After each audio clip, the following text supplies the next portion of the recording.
Hello, everyone. Let's talk about pre-construction.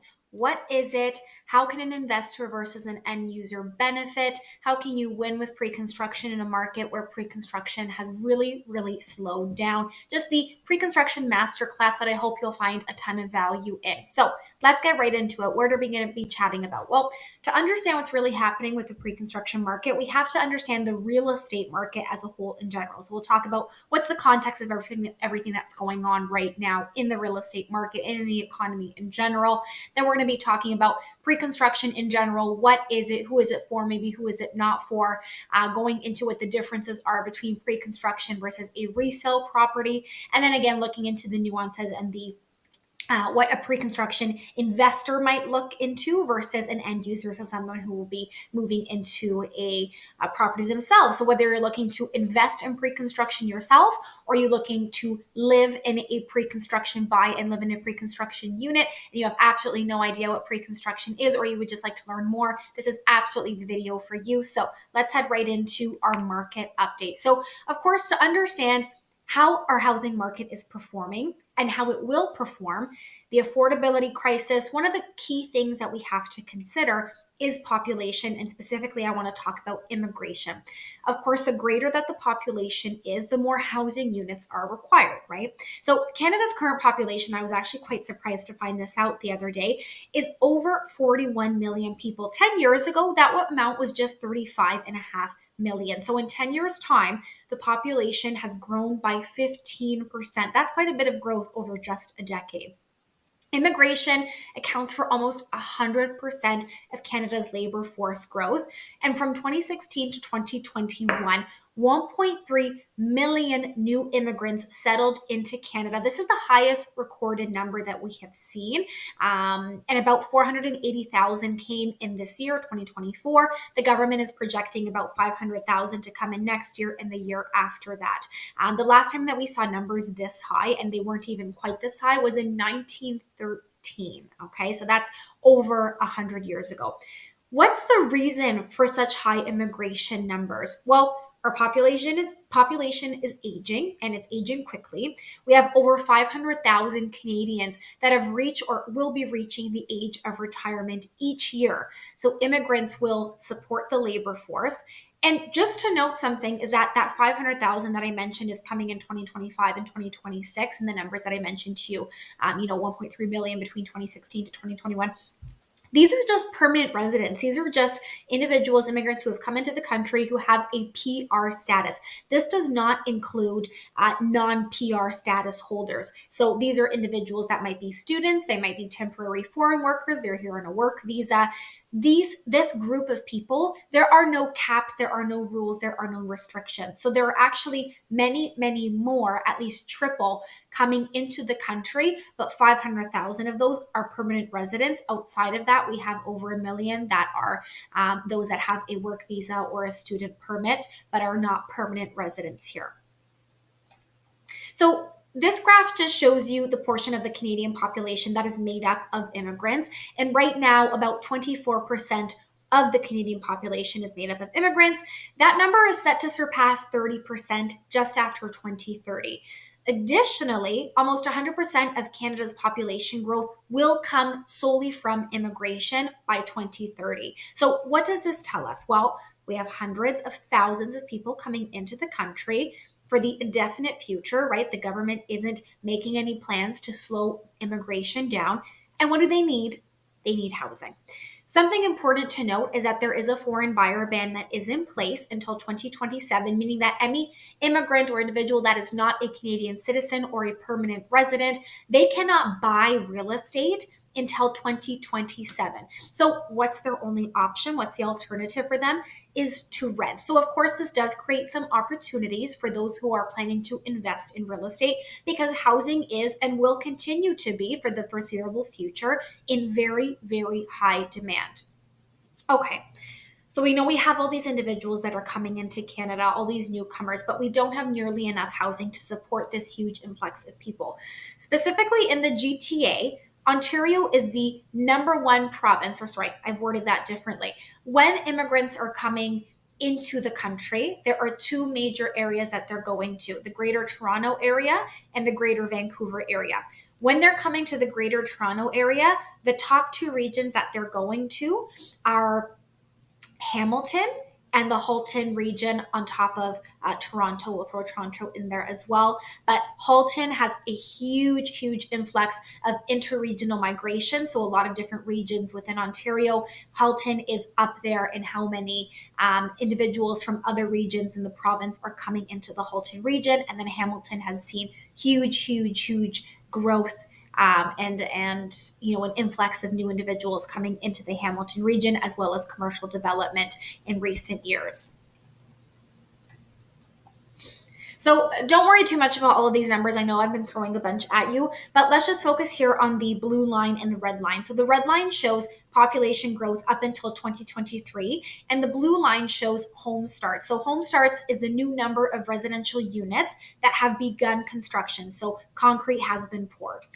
In 2023, the housing market experienced a sharp decline in housing starts, and that's likely due to several factors, likely due to tight lending regulations, higher cost of material, and an uncertain economic landscape. So, as you'll come to discover in the next few slides, from a moment that a project starts being built, it can take 3 to 4 years before people can start moving in, if not longer. That's if there aren't any delays. So, knowing that housing starts were the lowest that they've ever been in the last decade in 2023, this poses a serious issue over the next few years because, as we saw in previous slides, we know we have at least 500,000 new immigrants, permanent residents coming into the country, and new supply is not being created fast enough to support the individuals coming into the country. So today's housing starts properties that concrete is being poured today, shovel is being put in the ground to build up these developments. They will not be ready for individuals to move into until 2027 at the earliest, okay? Currently, housing starts would have to increase by 50% immediately, like yesterday, to match the pace of housing demand and the pace of housing demand that we're going to have in the next couple of years. This just shows how many projects have been completed over since 2010. So you can see the average condominium completions per year hovers around 22 to 23,000 per year.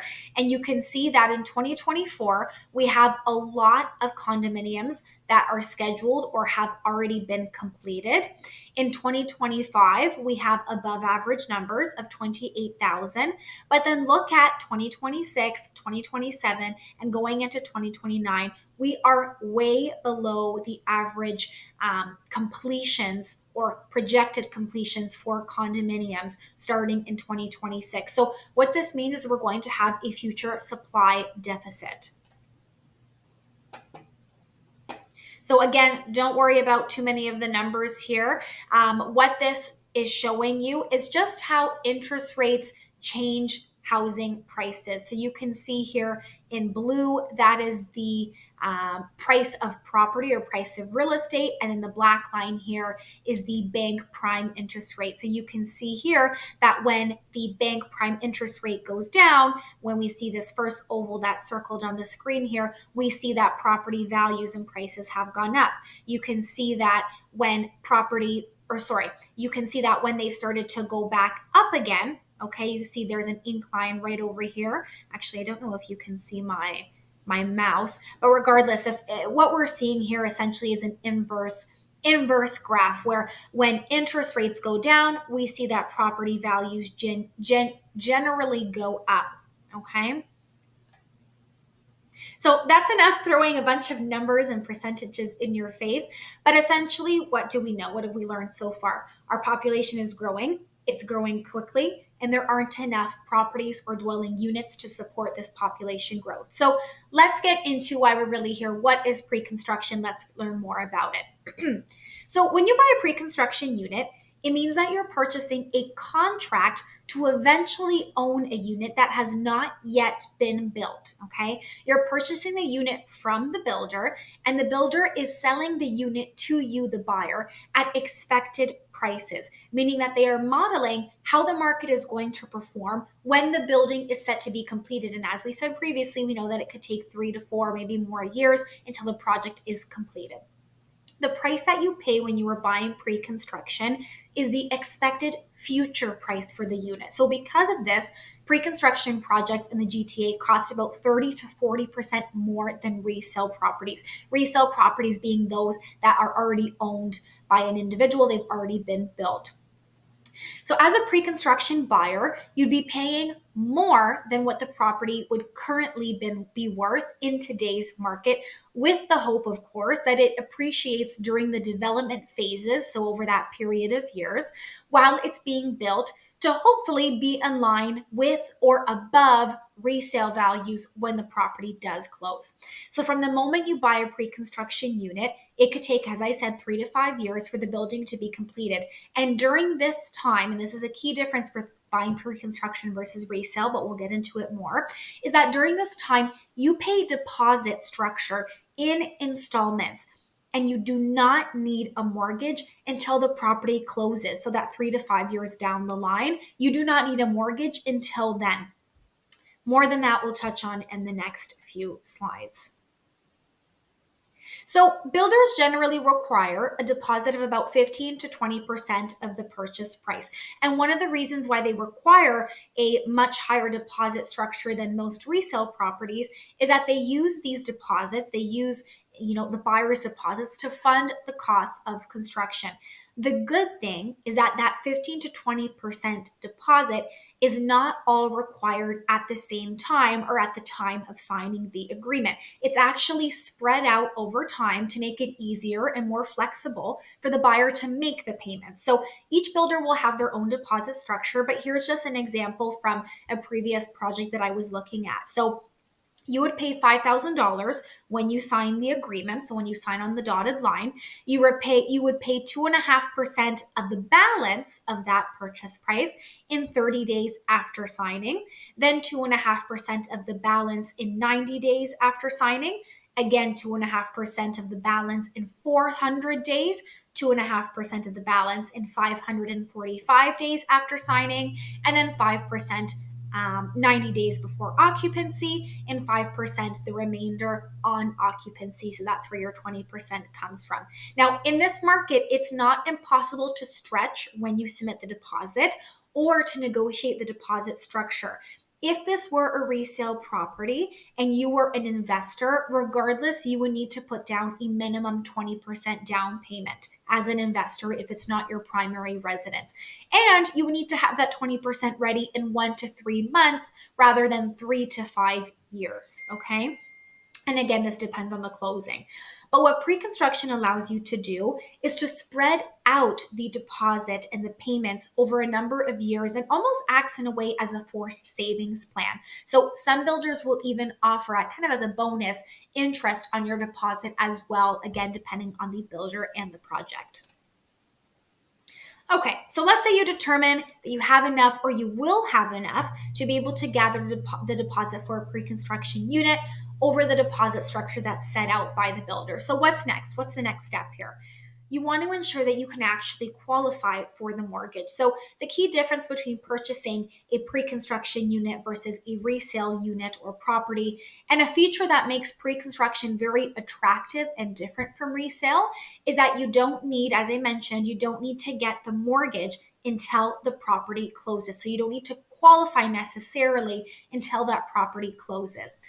Let's use a $600,000 purchase price and deposit structure that we saw from the previous slide, and assume that the project that you have bought the contract for closes in 3 to 5 years. So on closing, you would need a mortgage of just over $485,000. But what would be a really good idea is it would be super prudent to speak to a mortgage agent before you purchase a pre-construction unit to ensure that you qualify for a mortgage of that loan amount, or that your future situation will allow you to qualify for that particular mortgage amount. If you don't qualify, what the mortgage agent might do is then be able to guide you on what you can do during the coming years before the property is completed or before it closes, to then be in a better position to get the mortgage when closing does come up several years down the line. But it's really not a good idea to purchase a unit without having a closing strategy. And some builders, depending on the builder, may even ask for a letter of qualification from your lender before they even sell a unit to you. So this is super, super important. And I stress this so much because if you cannot get a mortgage and close on the unit down the line when it's set to close, you will have to forfeit your deposit, that number on the screen here, $115,000 almost, depending on the purchase price. You will have to forfeit your deposit. And of course, we want to avoid that at all costs. Now, what some people do is they will buy a unit with the idea in mind that they're going to assign the contract, meaning that they're going to sell the contract to someone else before closing happens. This is an assignment sale. But this is not a good strategy, especially in this market. Maybe 5 plus, even more, a decade ago, this is how people made a lot of money, is that they were purchasing units and then assigning them right before it closed and the property value way increased. But the market has changed over recent years, and especially since the pandemic market. And this is just not the case anymore, where assignments are a foolproof way to make a bunch of cash and sell the unit or sell the contract to the unit to then make all this money. So please, please, please do not buy a pre-construction unit with the sole purpose of assigning it. I would say that could be an option, but you should absolutely have a closing strategy and be prepared to close on the property when closing is set to happen. So, how are pre-construction units sold? So, of course, we want to find the best deal possible. Who wouldn't? But finding great pre-construction deals is not as easy as it seems. So, builders sell their projects in phases, and phase one is usually a friends and family launch where units are usually sold within the company. And then phase two is usually the pre-launch sales event where usually VIP agents or brokers or those that are really connected with the builder will then get firsthand access to the project and to the units. Phase three is the public launch, and units are sold on a first come, first serve basis. And this is when we usually start to see prices go up. And then phase four is open to the public and includes any remaining inventory if there is any. And at this point, we will see the prices go even higher. Okay. Premium units are typically sold in the first two phases. For example, those that are on higher floors, if it's a detached property, or a semi or a townhouse, those that have a corner unit, same with an apartment as well, larger balconies, a more ideal view, these sort of things will typically, or these sort of units will typically be sold within phase one and phase two. But of course, when you work with a real estate agent, they will help you secure the more premium units within phases one and two. So if you decide to buy a pre-construction unit, you will be presented with a very long and lengthy contract full of legal jargon, and it could get very, very tedious. So instead of reviewing the contract, then providing that initial bank draft on signing, it's recommended that you actually secure the unit first, sign on the dotted line. I know it sounds very unconventional, but hear me out. And then you review the contract with the lawyer during what's called the 10-day cooling off period. So in Ontario, every purchaser of a new construction condo, not for resale units, but new construction condo, detached, whatever it is, new build, has 10 days to review and to reconsider their purchase. Note that these are calendar days, they are not business days, okay? During this time, you should hire a lawyer to review the contract in detail. And remember how I said it's all legal jargon? That's why you want a really good lawyer who understands pre-construction new build properties on your team to ensure that they know what they're looking for in these very, very lengthy contracts. So they're going to review it in detail. They will tell you their findings. And if you, the buyer, change your mind for any reason whatsoever before the or during the 10-day cooling off period, you can then back out of the contract and have your deposit given back to you without deduction. Okay. This is another key difference, as I mentioned, between pre-construction and resale, because resale does not have a cooling off period in Ontario, at least. So after your lawyer reviews the long, lengthy contract and you firm up, the waiting game begins. So while builders will provide you an expected completion date for the condo and it will be set out in the agreement when it's ready to move into, most of the time there will be delays, unfortunately. And builders have the right to delay for any sort or most sorts of reasons and for a surprisingly long time. So the actual delays, and if there are any builder penalties, would be outlined in the contract. Again, your lawyer would review this, but in our experience, it's best to estimate or add at least 6 months, even up to 2 years for delays or add that onto the completion date. So just allocate maybe plus 6 months to 2 years on their estimated completion date that's listed in the contract. While the condo is being built, builders do have a fair amount of leeway to actually make changes to the units and the building even after they have pre-sold them. We've seen builders add or subtract floors, potentially change layouts. One's decided that the rooftop pool is now going to be in a basement, change the color of the exterior, etc. Buyers are protected from any material changes, but you would actually be surprised to find out what is considered and not considered a material change. So again, this is where a very, very thorough review of the contract is so important before you firm up. And I'd always say to anyone who's buying pre-construction is just be prepared to be flexible, okay?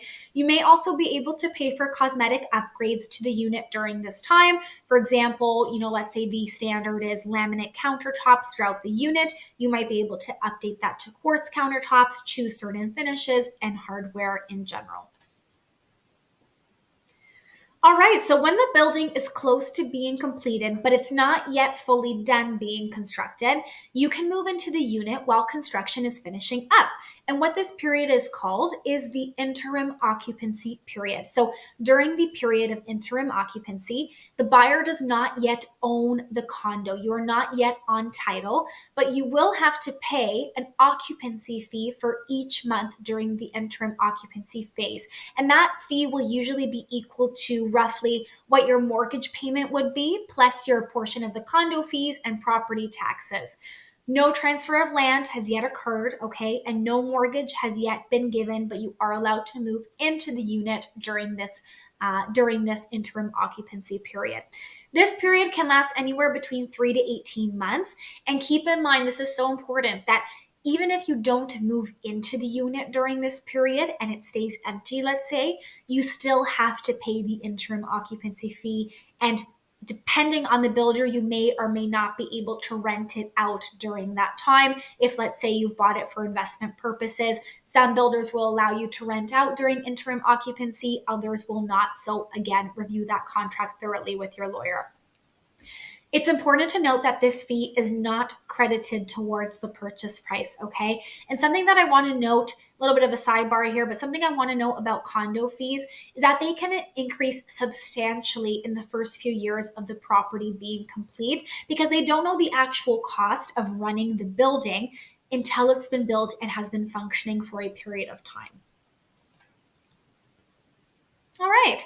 Once a building has passed all the city inspections and gone through all the processes to become a legal entity, condominiums are then officially registered. So during this registration period, condo ownership is transferred to the buyers from the builder, and this is when the mortgages will come into effect, and that's when the buyer will officially become the owner. So this is also known as the closing or completion period, okay?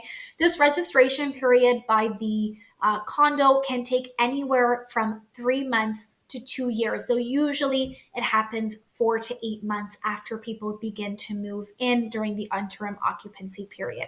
You'll also have to pay closing costs on closing, which we'll get into the next slide. So when the unit is officially registered and you close on the purchase, you'll be responsible for all sorts of closing costs that don't apply to resale units, okay? So these are very important to note. These builder adjustments apply to all new construction projects and include things like development and education costs, HST on appliances and utility connections, administration fees, and there's more that I listed on the slides here. Okay. These builder costs can easily amount to at least 2 to 5% of the purchase price, and it can be higher if certain fees if certain fees are not capped in the contract, such as things like development charges, parks and education levies, etc. The builder does have to pay these development charges and levies to the municipality when, let's say, schools are being built around the project, or they're revitalizing transit or adding new transit systems around the project, increasing road allowances, increasing the sewage and water systems, etc. So that's where these charges come from. And of course, the municipality says, well, if you want to build a property here, you want to build a 40-story building here, and we have to change around our roads and our water supply system, so on and so forth, we're going to slap you with a big bill. And of course, the builders being builders, they're going to pass that on to the buyers.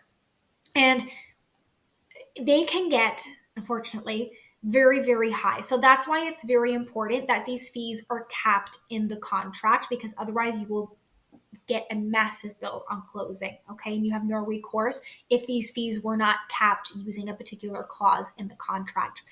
HST is applicable to new builds, and this is what differs from resale, but we'll touch on that a little bit more in the next slide. So here's just a summary of the key differences that we kind of touched on through the last few slides, of buying pre-construction versus resale. So in pre-construction, you are paying expected future prices, whereas resale is going to be about 30 to 40% cheaper than a pre-construction unit. The deposit will be 15 to 20% that is paid over several years. Whereas with resale, if you were buying it as your primary residence, you could pay the minimum down payment requirement. Depending on the purchase price, it could be as little as 5%. And if you are an investor and it's not your primary residence, you will still have to pay 20%. But for resale, you could be paying between 5 to 20% of the purchase price as your deposit or as your down payment. And this is usually paid 1 to 3 months after signing an agreement of purchase and sale, rather than a number of years, which we saw with pre-construction. Pre-construction, it's ready to move into the unit within 3 to 5 years typically, whereas resale, the unit or property is already move in ready. HST is applicable for pre-construction, and HST is not applicable for resale units. And then on the mortgage side of things, you do require a mortgage on closing, which again would happen within 3 to 5 years typically. And with resale, you would still need a mortgage on closing, but you would need it much, much sooner, usually a period of between 1 to 3 months. So for an investor looking to purchase a pre-construction unit, we of course want to figure out how can we maximize the value of the investment. So here's what you can do with the purchase to really maximize your profit, because as an investor, that's probably what you're looking to achieve and to accomplish. In a condo, I would look for features with things such as a terrace or a large balcony with desirable views and a desirable exposure. So units, if it's in the GTA, units that are facing south will have a nicer landscape than those facing north, and west will have the sunset, which is more desirable than an east-facing view. If you're looking at where the unit is located on the floor or within the building, a mid unit versus a corner unit will make a difference in value. So corner units will be more desirable because they have more windows and more natural light. The higher you are on the floor, or the higher you are in the building, will be more desirable for potential tenants and typically have a higher resale value. And there is a general rule of thumb when calculating how much more your purchase price will be when you're looking at a property, let's say on the 10th floor versus the 20th floor. So each floor that you go up, you can estimate about an extra $1,000 per floor to the purchase price. Also, try to avoid, not many people talk about this, but try to avoid being next to like a garbage chute, for example. There's a lot of foot traffic and noise associated with being right next to the garbage chute. So just something to be mindful of. Ceiling height is very important. I would say try and find something that has 9-foot ceilings or higher.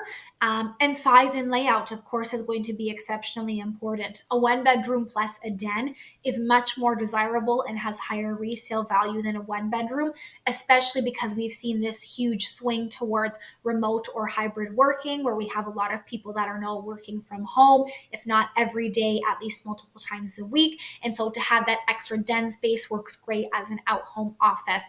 I would also avoid layouts that are very, very narrow and have a lot of hallway space, which typically is unusable space.